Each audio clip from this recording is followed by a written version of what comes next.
There's absolutely no doubt now in my mind that the process that has been underway over the past number of months is nothing more than a stage-managed, orchestrated charade designed to give the illusion that she were tossing and turning and debating issues and wrestling concessions from IAG, when in actual fact the outcome you'd already decided upon long ago. And you know what, from a Fine Gael point of view, that's not really surprising. I mean, it was, after all, Michael Noonan who handpicked Willie Walsh to be the chair of the NTMA Advisory Board, the board which has the responsibility for advising New Era on the government's divestment of state assets. So this day is not surprising. It's a vindication of the policies of neoliberalism and privatisation pushed through and adhered to by Fine Gael. It's an entirely different matter when we look at the record of the Labour Party and what it stood before the electorate as pretending to be. And I think it's in that context that there are people now all over the country today who are utterly shocked at what is going on here. And I'm not in any way exaggerating. I see myself first and foremost as an Aer Lingus worker. I think today of the people who have built this company, and they have, who've got out of bed in the morning, who've got their children out of bed at the morning to go in for an early shift and keep this airline afloat. I'm thinking of the pensioners who see their retirement income decimated. And that's what's happened here in rushed legislation that this government has been responsible for. And you go on the airwaves over the last number of months and you say, and Labour deputies say, do you know what? We won't allow this. If Aer Lingus is sold, we'll make sure that the pensioners are protected, and we'll get the money in to shore up the living standards of deferred pensioners and existing pensioners. In some instances, people who've worked 40 years and contributed to a pension scheme. And do you know what you've done and come up with? Absolutely nothing. And, you know, the pride felt by Aer Lingus workers is not just felt by the workers themselves. It's actually an iconic image which is held very dear by the travelling public and generations of Irish people. Because there's not too many companies out there now that can claim to have a history of almost 80 years' employment. Secure, permanent, pensionable, tens of thousands of people had good jobs there in Dublin, Cork and Shannon. In the 1980s, Aer Lingus workers on their own paid more taxes than all the farmers in the country at a time when many concessions were being handed across Europe. It was always a net contributor to the coffers of the Exchequer. It developed connectivity, regional development, and so on.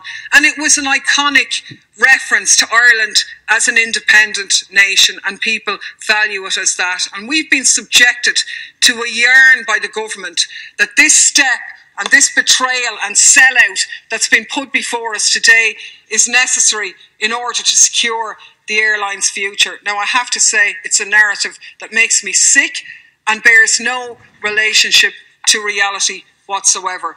Because if that was true, that Aer Lingus needed somebody to take it over or to partner with, well then surely to God the board and the management that she expressed such confidence in would have been going out there actively seeking such a partner. But the reality is, the only reason why this is on the table is that IAG, for the interests of its own members, its own owners, shareholders who are resident in Britain, Europe and Qatar and the Middle East, it's their interests and their revenue that is motivating this deal. Now, the idea that this is in the best interests of this country, that we're a small country, we can't survive in the global aviation industry, is an absolute joke. We've been hearing that in Aer Lingus for years. We heard it after 9/11. We heard it after all the times when all the national carriers went to the wall many years ago. And we're hearing it again today. Look at Finnair, look at Malov and all the rest. Well, we're not them. We're not them. And, you know, talk about, well, we can be part of a global alliance, the One World Alliance, Fine Gael TDs were saying today. Aer Lingus has been part of those alliances. Aer Lingus has a proud tradition of linking up with other airlines, but we are different than other countries as well, because we're the only island nation on the periphery of Europe that doesn't have a mainland link with mainland Europe.